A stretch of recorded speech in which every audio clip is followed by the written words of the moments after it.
Happy Hunger Games and welcome everybody to another episode of the Lunch Table Podcast. In this episode, we are covering the Hunger Games, the Ballad of Songbirds and Snakes. Now out in theaters, check it out. There will be spoilers ahead, so just be warned. Check out our Hunger Games Revisited episode if you haven't already.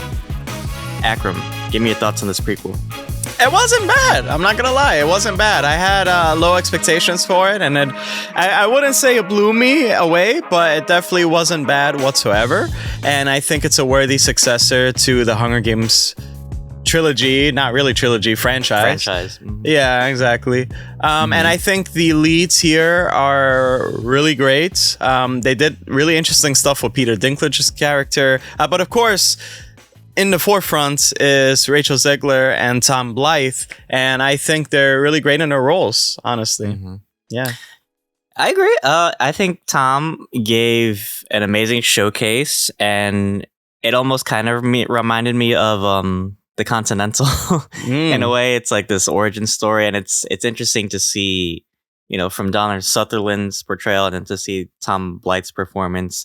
They're very contrast, but it feels like a very tragic origin story, and I loved it. I kept thinking of Anakin's origin story throughout this whole movie. I think he gave an amazing performance. Yeah, Rachel Zegler as well.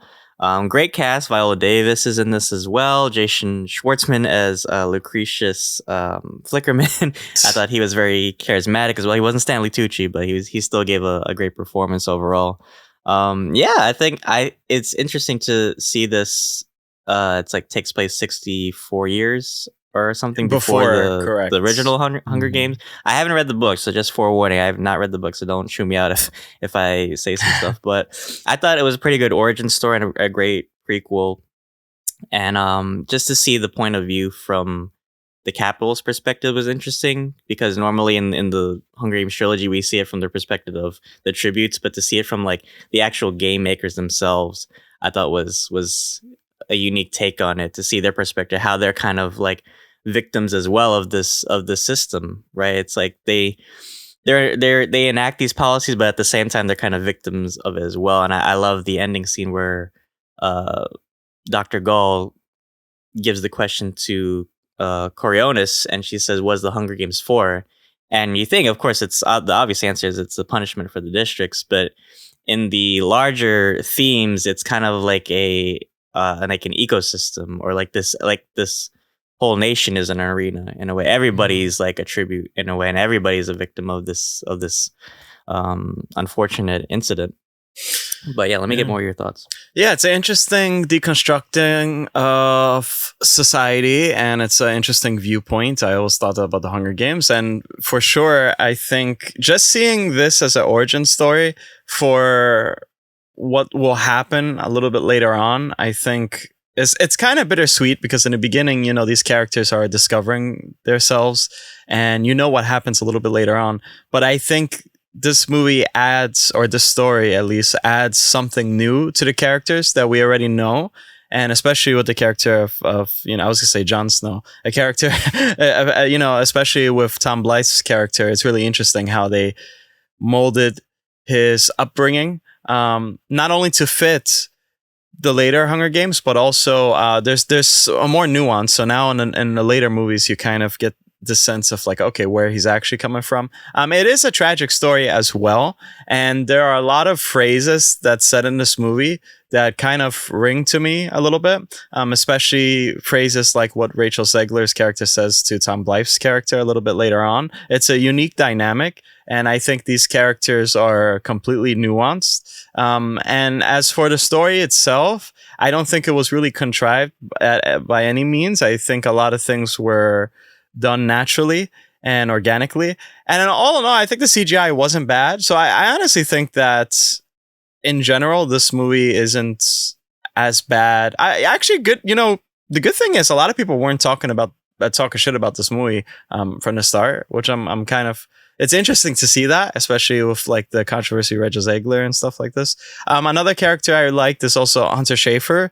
Hunter Schafer's character was really interesting here. A lot of people were talking shit about her, which I don't think is warranted whatsoever. Everybody was giving it their all in this movie, and I appreciate that. Now, for the future of I don't know if they're gonna really try to do like a new franchise. I feel like this kind of seemed one and done, unfortunately. So I don't know what else they could do unless they want to do some shit spinoff on Peacock or whatever.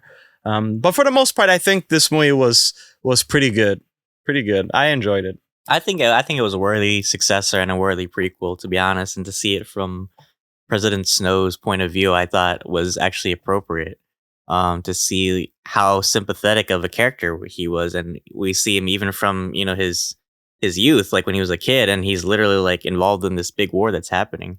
And you grow to like him, and then you grow to like him less over the course of the movie. And I kept in the back of my mind, because in the beginning he's like a really nice kid, and he's very humble in the beginning. You would never have thought that he ends up like as this big villain in the future. So I can't, in the back of my mind, I'm like, why? How does the story change him? Because I haven't read the book, so I was like, how does he end up this way? Because it has to feel natural. It can't be like forced. Like, oh, he's a good kid, and boom, seconds later he's like a bad guy, right? But then as the story progresses, it kind of made sense in a way, because he did all this for Lucy's character, and then when she finally kind of cut the tide with him at the end, and Tigress was even trying to like bring him back to his humanity and be like, well, you don't have to be like your father. You could be a good person. Even if you are involved in this very authoritarian society, you can still kind of be a good person. And he tries to be at moments, and he does all this for Lucy. He tries to, he sacrifices a lot of his own career and life just for her. And even he kills like a couple of the tributes just for her. So it made sense that, in a way. That's why I keep thinking back to Anakin's character and how he did all that for Padme in a way. So it's like what President Snow said in the previous movie. It's like love is the thing that'll destroy you the most. So it was, yeah, like you said, it was very bittersweet, and she was kind of like his tether to like a good heart. So once that kind of like got cut off, I saw it, and I said, yeah, this is the President Snow that we know. And it's actually interesting to see like not just him evolving, but also like this world evolving too. I think it's interesting like how they kind of deconstructed the style of the Hunger Games a bit. It still felt familiar, but there was a lot of changes that made it feel like it was a prequel. Like even the arena itself feels like very like primitive. Like it's literally just like a stadium. And then like when you see it in the later movie, it's like this huge like holographic thing. It's so cool. Like the technology change, even like the creatures, like the origin of the Jabberjays, I thought was like so cool. Like seeing their origin story. Mm-hmm. Yeah, really interesting. Yeah, absolutely. So now that we said that, what are some criticisms you have for the movie, though? I think sometimes the pacing was a little weird for me, and then they love to do this in movies. I don't know why. We just did read The Killer on Netflix. They love to break movies into chapters now, which kind of makes sense because this is an adaptation. Mm-hmm. So they broke it into parts. But I don't know. Sometimes it felt like you didn't really need it too much. And then some scenes kind of lingered on, like especially with Lucy and Coriolanus. Like right. There's something like I feel like you could have cut it down a little bit, just for the sake of the story and moving the story forward a bit. But other than that, I thought it was, and then sometimes like Lucy's character, like I wasn't like truly invested in her. Sometimes she was a little bit annoying. I will say though, Rachel Zegler could sing her ass off. Mm-hmm. She has amazing vocals, but sometimes it felt like a little cringy to me. Like she's in these like life or death situations, and then like her first reaction is like, "Oh, I'm gonna sing my ass off like I'm on The Voice or some shit." But other than that, I thought it was fine. I thought it was a fine movie overall. How about you? Any criticism? I completely agree. I mean, this movie is pretty long, sitting at 2 hours 38 minutes. I felt like you could have condensed it a little bit, but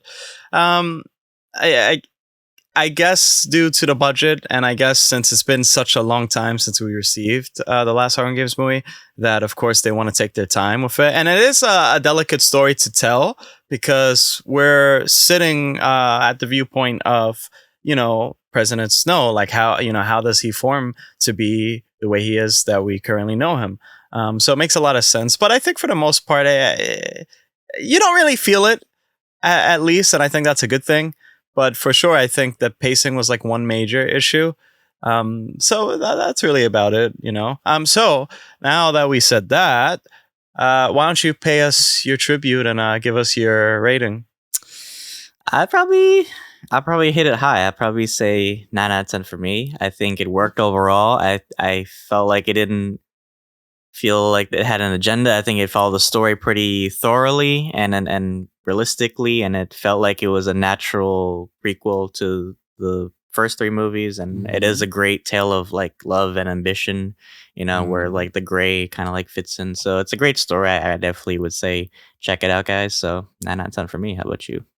Sure, I think that's fair. I'd give it a 9 out of 10. I can't wait till the end of the year when we do our favorite reviews, because there are a lot of reviews that I changed my mind on a little bit with my ratings. So we'll see how, because we just came fresh from watching this movie. So we'll see a little bit later on how it sits with us. So, but for the most part, seeing it for the first time, it's been a long time seeing The Hunger Games. I'm excited. And I think it warrants a 9 out of 10. So for sure. Now, why don't you take us away? For sure, guys. Yeah, thanks for sticking around to the end. Leave a like below and let us know what you thought of this movie. If you enjoyed it or if you didn't enjoy it, we'd love to hear your thoughts on it. And like I said, check out our Hunger Games Revisited. We talked about the first 3 movies in that episode as well. But yeah, check out our other content. We do plenty of playlists. The end of the year's right around the corner. But we have so much content left for you guys, so I hope you'll stick with us. But guys, until then, may the odds be ever in your favor. And thanks for having lunch with us. See you guys.